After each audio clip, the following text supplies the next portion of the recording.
you know, really nutty like that, try to just do some of this straight, some of it straight.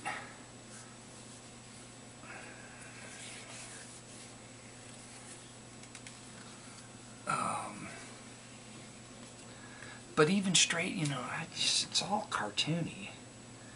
It doesn't matter where I've been, like got the silly grin on my face or not. It's all just cartoony.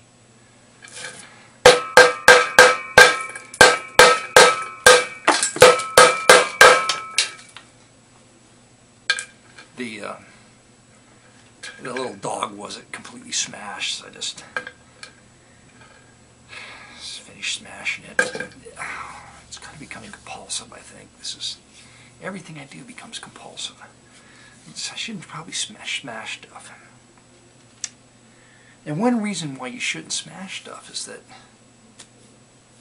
you got to clean up the smashed, the shards of your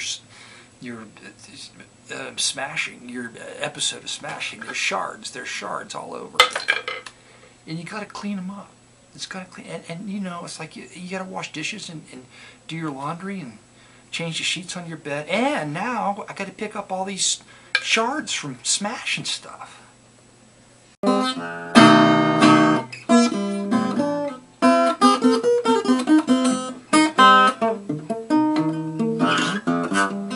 The world's on fire.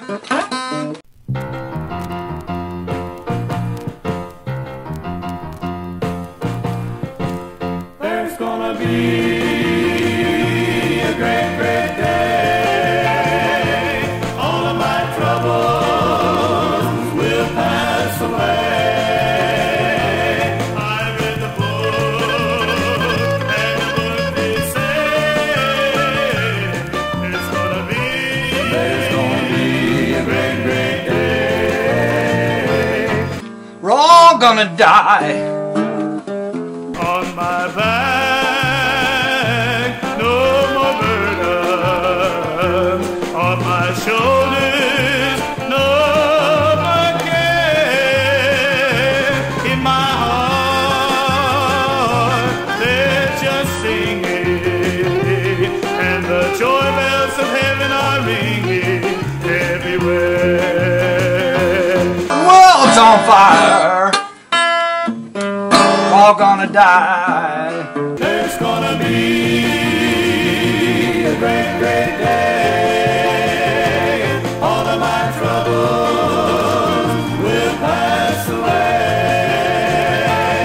Howdy folks, this is Manic coming to you from the bunker system located underneath the art villa found somewhere in the jungles of the Midwest. And today is Fear and Loathing Day on the planet, the face of the planet. Can you believe all the... Hope everybody's down in their bunker system, hunkered down, because it's a day full of stupid... When I get like this, let me just say, really nervous about, is I just get out the chocolate truffles when I feel like this. After I clean my gun, and I just have a piece of chocolate to kind of try and calm myself down. I'm just past smashing stuff to relieve frustration. I'm just gonna have a chocolate truffle right now.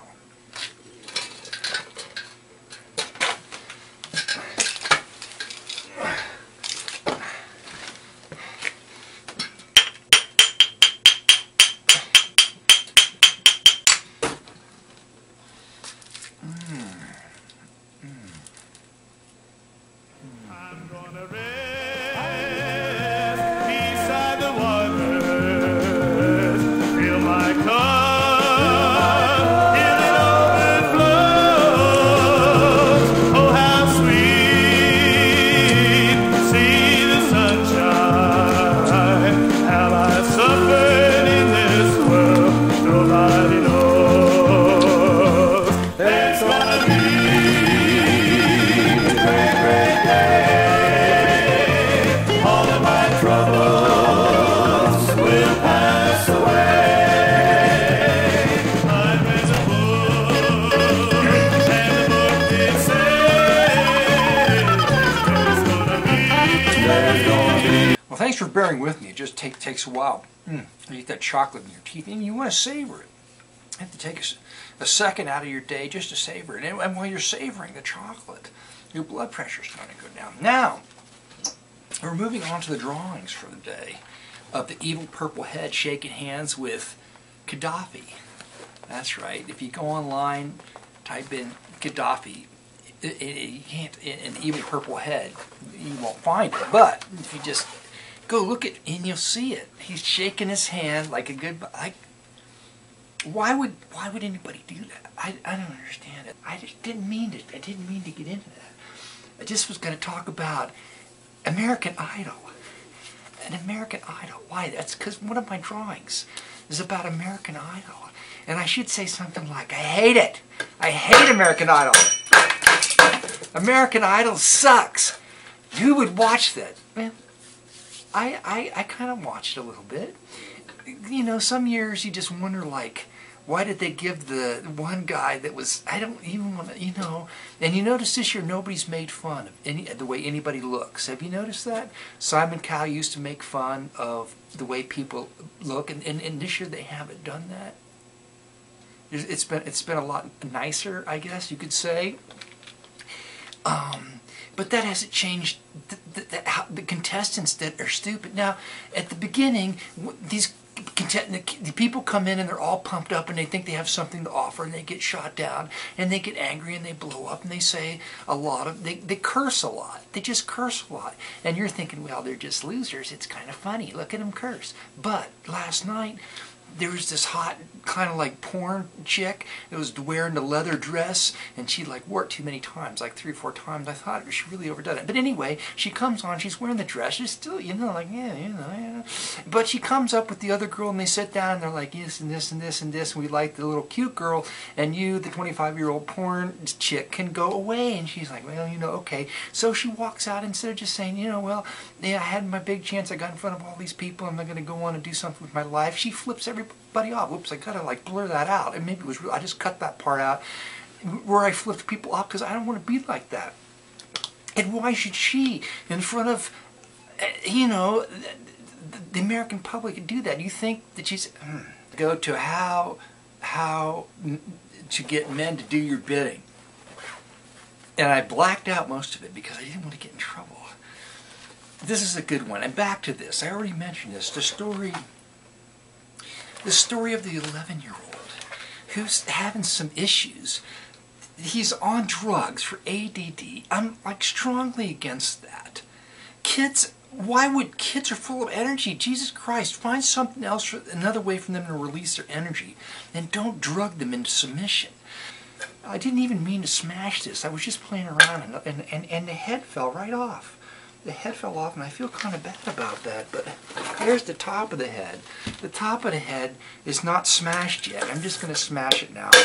There, that's smashed.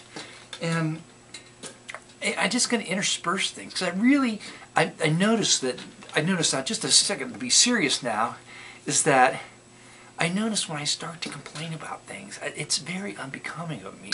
So I'm trying really hard not to just be complaining. Just complaining and whining. So I try to put my complaining and whining and frustration into cartoons and drawings. I try to put it into drawings.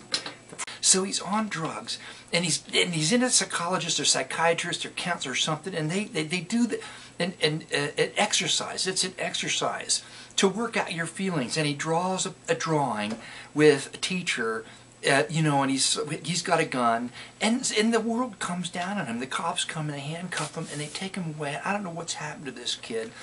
The problem is this kid could have just, you know, had a moment where he just had a bad thought. And now he's handcuffed and he's gone through this and he's in the news, and it's just, how do you think this kid's going to turn out now after this abuse? It's gonna be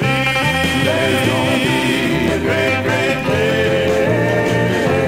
This 11-year-old kid gets shackled and chained and taken to jail, while this guy in our area raped a 6-year-old girl, and they let him out on bond.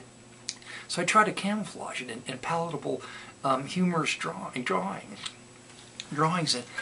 But I try to intellectualize everything and make it palatable. I intellectualize it.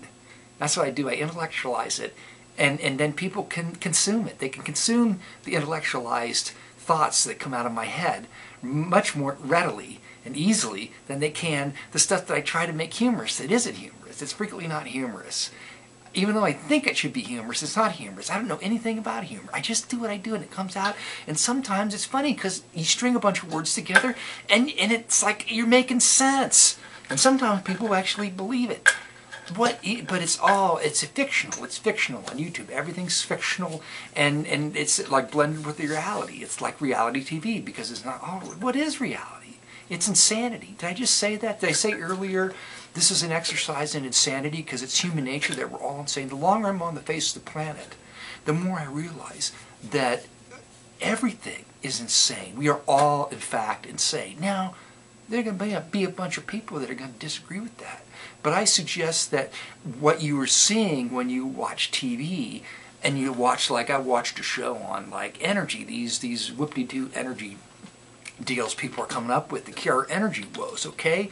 And there's some really brilliant people doing some really interesting things. But do you think in their personal life, like one of the guys might be wearing women's underwear, or there's divorces and the kids are taking drugs because you don't know how to deal. It's just it's just a blend. Everything is and you put your faith in people. That's it. You should never do that. You should never put your faith in anyone. Me, for sure. But I'm not even going to say it because I'll get in trouble. But people that you hold in high esteem, you shouldn't. You give them all. You can admire them for those things that you admire them for, but realize that they're just human beings and they're insane. And you shouldn't give them a badge and a gun and the key to your house. You know what I'm saying? The Girl Scouts are selling cookies, and you heard this in Georgia today. I'm sure if you watch the news cycle, I couldn't resist this. Selling cookies at a table someplace in Georgia. And the cops come and they use the excuse that they're too close to the road. Okay, they scare the girls. They don't go to the women that are with them. They just scare. And I don't know what. But the girls are scared. Okay, but it doesn't have really anything probably to do with being too close to the road. That's the excuse. Okay, to kind of make the scene better. No, it has to do with the Girl Scout didn't have a permit.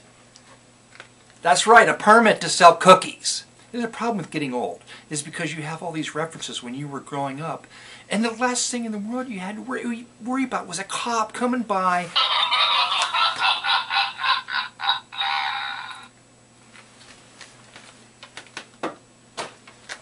I should leave my chocolates down here, the rats will get them. If I leave my chocolates down here, the rats will get it. I should leave it down here because like in the movie, and it's the Holocaust, it's the end of the world. And there's the crummy, the horrible looking greasy father and the little sad starving child, and they're on the road, and they're trying to avoid all the perilous nature of the post-apocalyptic world, and they'll stumble into the bunker that was once inhabited by Manic Mark, and they'll be looking around and they'll find next to this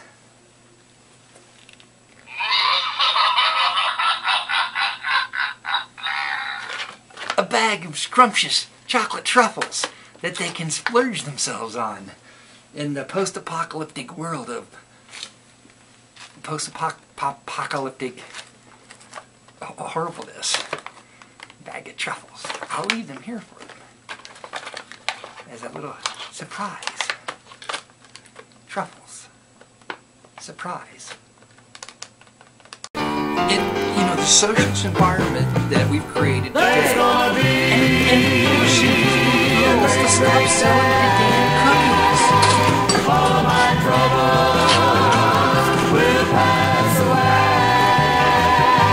I read the book, and the book did say it's gonna be a great, great day. It's gonna be